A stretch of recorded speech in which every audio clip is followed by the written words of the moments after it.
Hello and welcome back to another video. Today I'm going to take a look at reviewing the Verbatim Ultra HD 4K. It's something I've been looking to get for a while.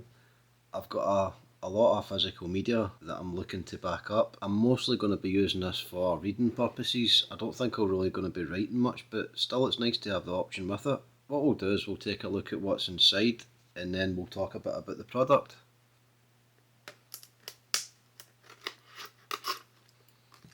So I bought this from Amazon with my own money. It's not been sent for review or anything like that. On the box it just tells you a bit about what it is. It's got a USB-C connection on it. It's nice to see it includes a free Blu-ray disc inside. Also includes Nero software, and it tells you what's compatible, BDXL and Blu-ray discs, obviously back compatible with CDs and DVDs too. Now, even though it's labelled Ultra HD 4K, believe it or not, I won't be able to play them, but that's something we'll talk about further in the video. We'll take a look at the box first. It's just not sure if that can be made out or not, but it's pretty much just what's on the front of it as well. So let's take a look inside. So around the side we have a USB-C to USB adapter. That must be the feet for the drive. A USB to USB cable. The drive itself.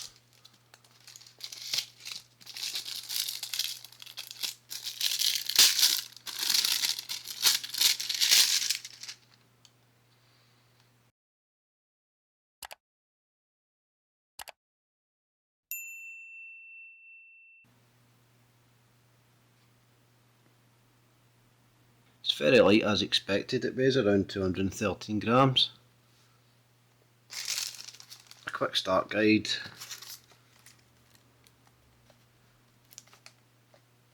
I think that's the Nero software and a user manual. It's nice to see them actually giving you that. I remember using Nero years ago. That's what I used to use to burn audio CDs, so it's nice to see that software still going. And a blank disc. I'll probably use that for something. I'm not sure what, but it's nice to have it anyway.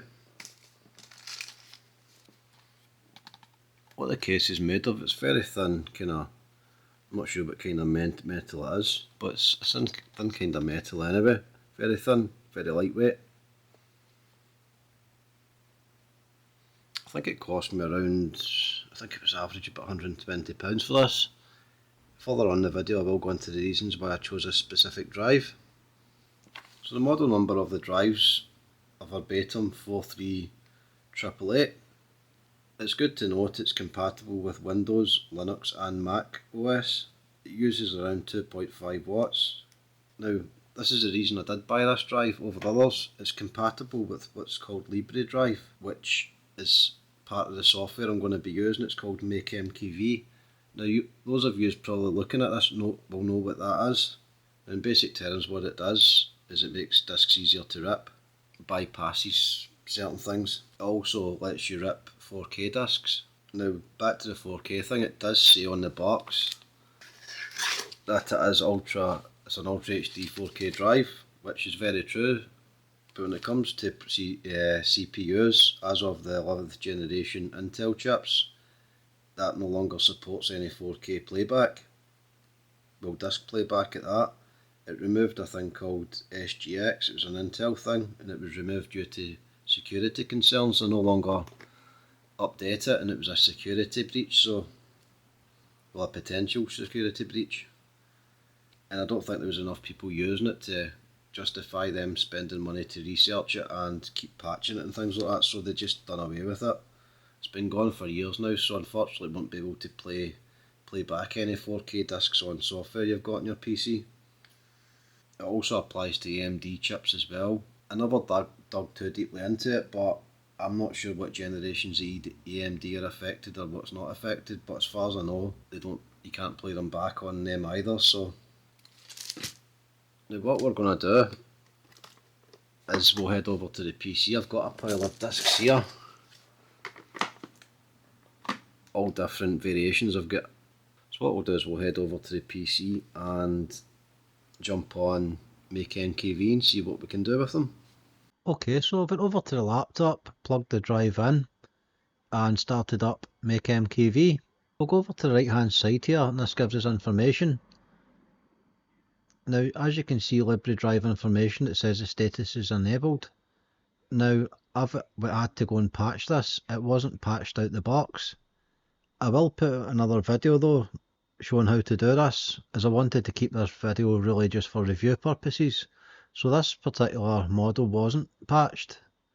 Some reviews say they are patched out the box and others say that they're not, so I think it just depends on when it was manufactured. It's just a lucky dip really, but it's easy enough to do. Now it's patched and ready to go. I've put in a DVD and just to show the read speeds of it.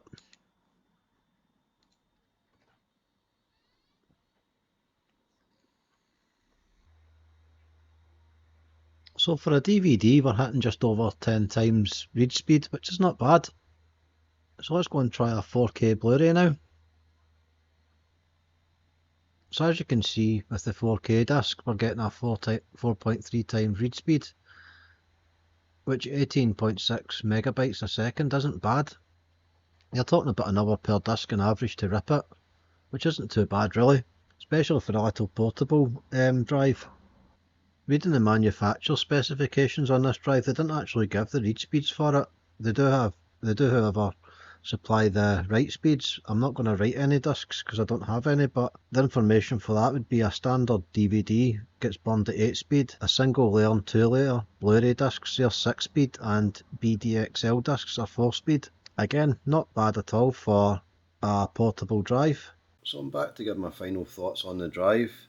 If you watched the whole video, see it's not really what I expected out the box. I did expect it to have Libredrive straight from the get-go. It didn't.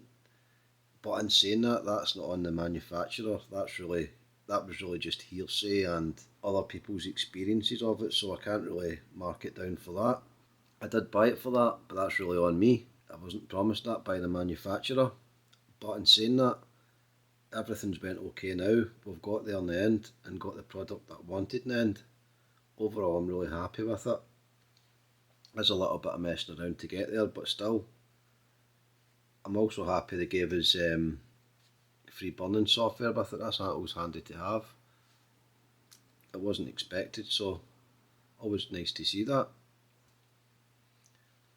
The right speeds on it, not as fast as you'd get with a full size drive, but perfectly adequate for a laptop size drive. Again, I won't be burning a lot of discs on it, so it's something I'm happy to have. It's a bit slow, yes, but I would recommend if you are going to be burning many discs to get a full size drive and probably get faster speeds from that. But if you're only looking for something for occasional burning, then this is perfect. So if you're looking to rip discs or burn discs, but not many, then I'd 100% recommend this drive. It's a decent price as well. A lot of the full size ones are almost twice the price of this, so you do get value for money there. What I'll do is, if you've watched the full video, you will see I had to flash the drive. I will put a link to that video at the end of this in case any of you have the same experience and you do have to flash it. It's also worth noting that a lot of people reviewing this saying it was enabled out the box, but on further research, this drive actually comes with 2 brands of drive. There's a Pioneer and there's an LG. This specific one came with the LG. So it's maybe older ones that came with the Pioneer drive, but hopefully this review has helped people out make the decision to either buy it or not buy it. Personally, I'm happy with it for my purposes. Might suit yours, might not, but hopefully you can make that decision from this video. If you do want to buy it, I'll put a link in the description below. It's an Amazon link. It's an affiliate link that does help the channel out. If you do buy it, I get a little something back. If not, then no problem. Thanks for watching the video.